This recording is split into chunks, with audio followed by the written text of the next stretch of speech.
Hey guys, it's Soundwreck and welcome back to Jurassic World the game, Site H. Unfortunately, unlike a lot of other weeks, I have not gotten very much done off camera. And the reason is, I have just been somewhat of a post-Suchus factory this week.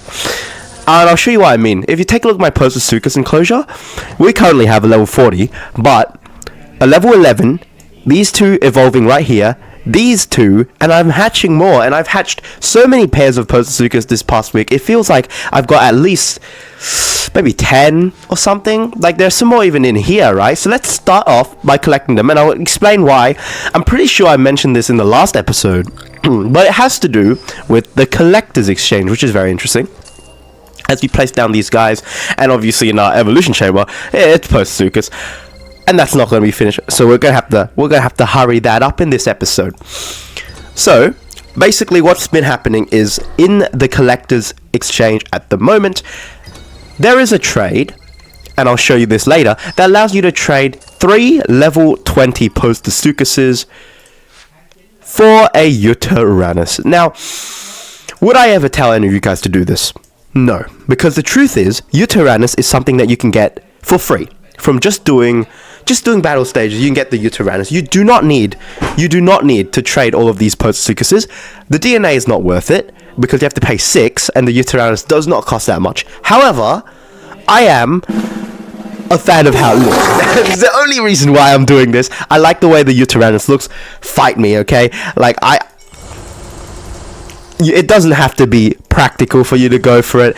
It's also like a case of I don't know how long it's going to take me to hit the next level requirement when I can actually get the Utaranus. It's probably going to be a very long time. So the truth is, I can get level 30 right now, and I think it's going to be quite worth it. So today we're going to trade for our 3rd Utaranus to start the episode. So that's the reason why I've got literally no other progress this week, basically, just because of all of the time that I've spent on the post-Suchus. So that's going to be our 3rd Utaranus. I will do one more, so that's probably going to take like half of this week as well. And once we're done, we'll be able to make a level 30 Utaranus, which is very, very exciting. I can't wait to see what this guy can do at level 30. I know that it's level 10 is kind of bad because it's like barely better than T-Rex. It's a slightly better version of T-Rex, basically. But I think the level 30 will be a pretty good addition to the park, and it's also just very cool. So that's why we have that. But anyways, getting into other aspects of this video. In our hatchery, we also have the Hyneria, which is not really that important, to be honest. The idea is that this guy is going to evolve the aquatic roster. It's going to not evolve. It's going to improve the aquatic roster by evolving into level 20, and once we have a level 20...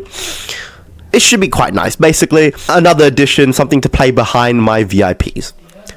But this is where the real excitement begins. Let's begin with Styracosaurus Lux.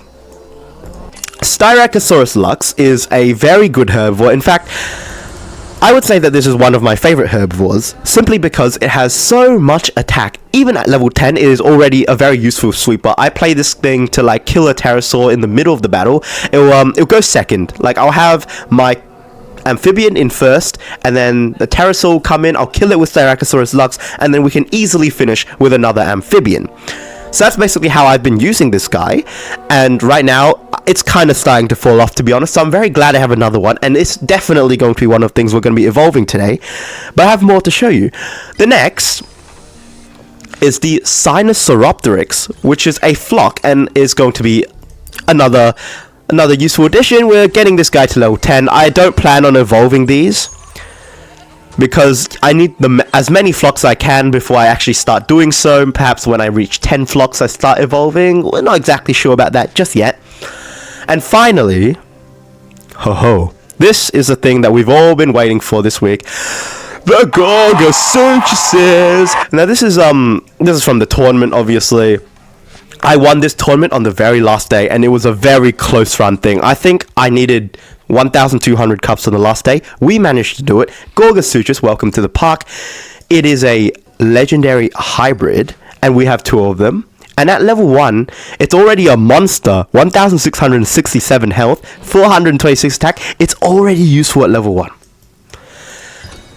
It's already useful at level 1. And I'm sure it's going to be even better at level 10. So let's see what it's going to be like. At level 10, 2,500 health exactly, and 639 attack. I think this is going to make it the second best creature in the park. Or maybe third best. Maybe it's behind Indominus. But we have two of them. We have two level 10s. And that kind of brings up the problem of whether I should start to evolve of my Diplosuchuses. Because these guys are now they're kind of outclassed. If I have to be completely honest. But I suppose they still have their uses. I guess. Well, we're gonna have to see. Beyond this, the next thing that I want to get. It is the 10th anniversary, where I only have one more pack to go before we can get the Dracolux. And that's exactly what we're going to do. Basically, I mean, there's lots of ways to do this. I think that we have to do it by opening a solid gold pack. Because I have 10,000 loyalty points, I don't really care what we get. But it would be great if we get bucks. We do get bucks, but only one card of bucks. And a Panoptis. So actually, that was quite nice. But more importantly, we now have 100 packs open, which means that the Dracolux is ours. And this is, again, it's going to be so good. This is going to be a super good addition. I don't even know what to say. Let's put everything we want to hatch in our hatchery right now. Let's just do it, man. Let's start off with a, I think I should start off with Sinethosaurus.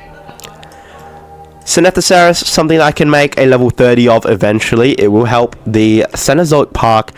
And let's grab, well, for the $10 slot, we can always do a legendary creature, Forest Rackus, to improve the Cenozoic Park.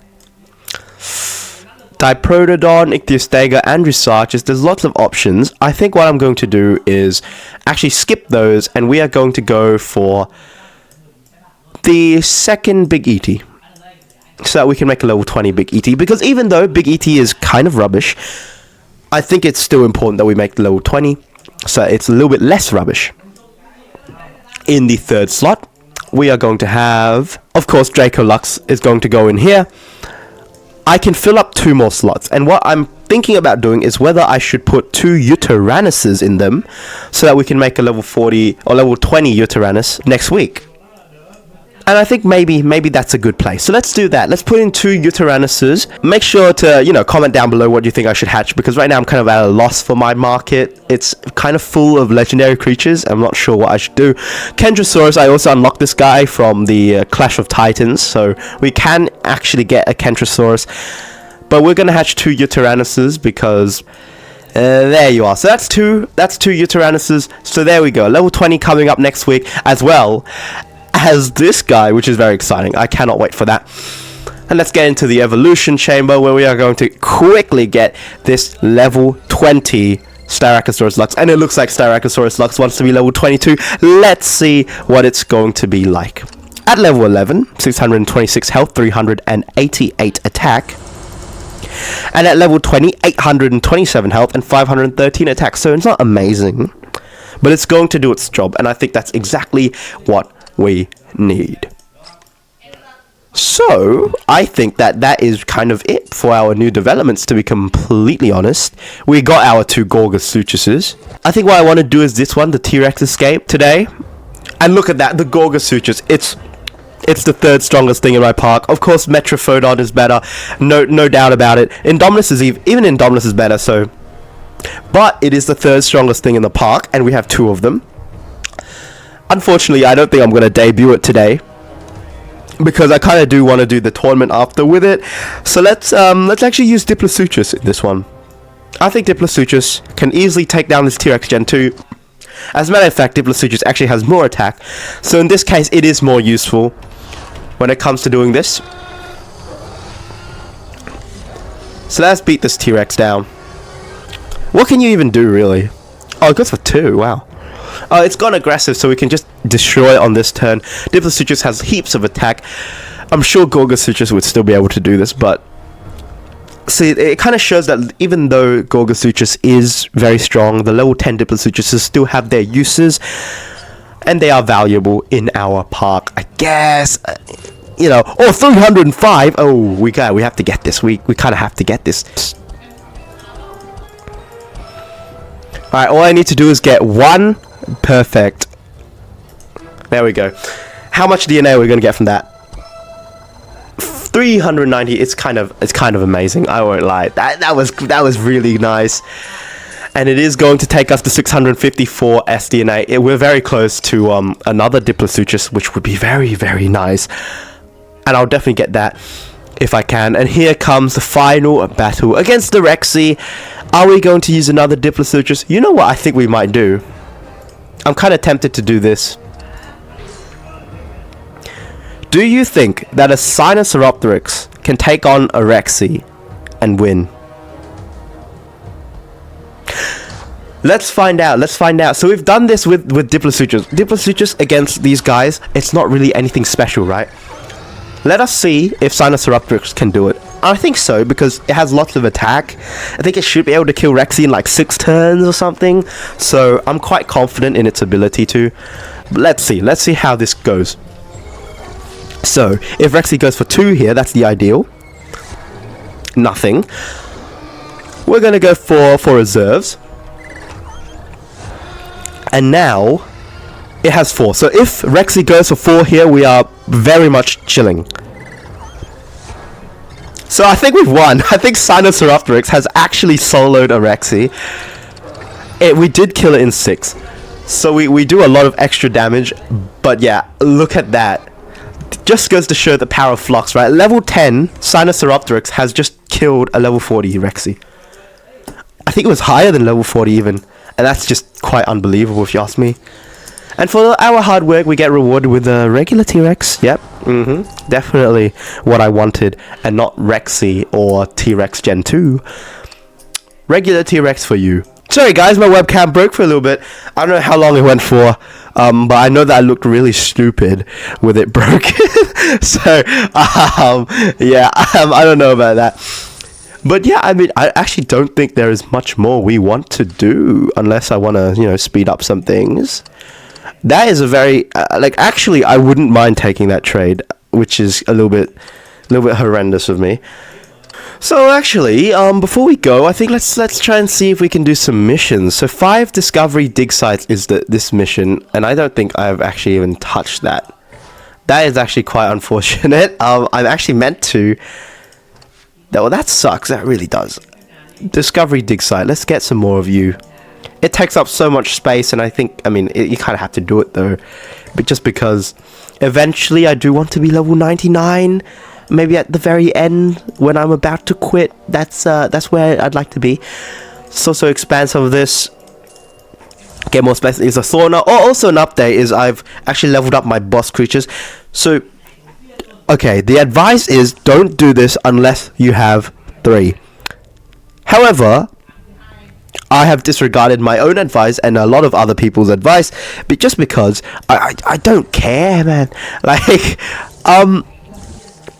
Truth be told, having these bosses be high level is so useful. Having one of your bosses be high level is so useful for these Amber events, because for example this one where you have to defeat 10 creatures, how are you going to do this with a level 10 or level 1 Omega? You can't. And that's exactly why I've done what I've done. It's just so we can have an easier time doing this, right? Like when I come in here and I start one-shotting this creature, I one-shot the Monkey Dactyl, and I one-shot Big ET, and I one-shot Brunette. This is how we're going to get the Amber. Not having this guy at level 1 until I reach my Salamander 16. That's not how we do it. This is. So yeah, at the same time, I still don't think that I'm going to get anything higher than the Novice Prize. Just because these are so much... these guys are quite strong already. So I shudder to think what awaits. It is 2 block. So far I haven't been able to save up a single turn, and I've just gone for everything. So I think I will save on this one. I'll try and get all 10 kills. It's probably not very possible, but it doesn't hurt to try. So we'll go for 4 reserves, because no matter how much Pachyrhinosaurus hits me for, I don't think I'm going to be hurt. Meanwhile, if I let Panthera hit me for 4, I'm probably dead. So let's go for 4 block. Let's make sure this guy spends his turns, so I can start off on a clean slate. And this is how we get into that winning rhythm. So even though everybody will always tell you guys don't get your boss leveled up, I think it's best to actually level up one of them. Oh god, 3 block? God, you're so defensive.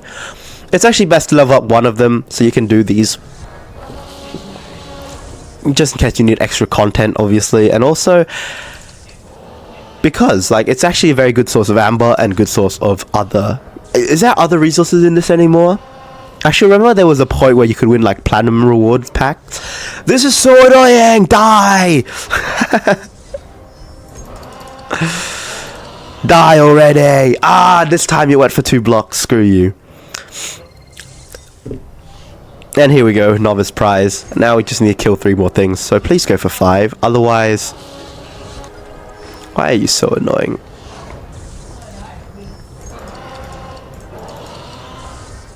And you have only 1 block, and we're probably gonna die to GORGOSUCHUS. So, once again, it looks like we have failed to get past the novice prize. Up to Peril League, that's what it is called. Yeah, down goes. Okay, well, that's my bad, alright? I wasn't patient enough to wait for the Pachyrhinosaurus. But, you know, you get the idea. You get the idea. On my main, I actually leveled up Omega to level 40 because, oh my god, this is no amber at all. That was kind of a disastrous showcase, but, you know. On my main profile, which I'm no longer playing on, I actually leveled up Omega to level 40 or something before I started on any other boss. And I just did those events, and I would win quite a lot of them. I think this was back in the day when those events could actually give you things like, other than amber, like obviously amber was the main reward, but you could also get things like your let's see. Yeah, no, it's exactly this. Oh, it's actually kind of terrible. I don't know what's up with this event. Wow. But you had like a wheel back then where you could win amber, but you could also win things like rewards packs. Looks like they've nerfed these actually. It's actually quite sad. But anyways, I think that's gonna be it for me today. I don't really think we have anything else to do because I do need to place my 5th discovery dig site. You are right. Let's go to my buildings and grab one of those. And that mission's going to be finished in 20 hours, so I can move on to the next thing and slowly work my way up there. We are level 65. There is also battle stage 65, but I don't think I'm going to do that for now. So yeah, that's going to be it for this episode. If you guys have enjoyed, once again, remember to like and subscribe, and I'll see you guys in future streams and videos. Bye.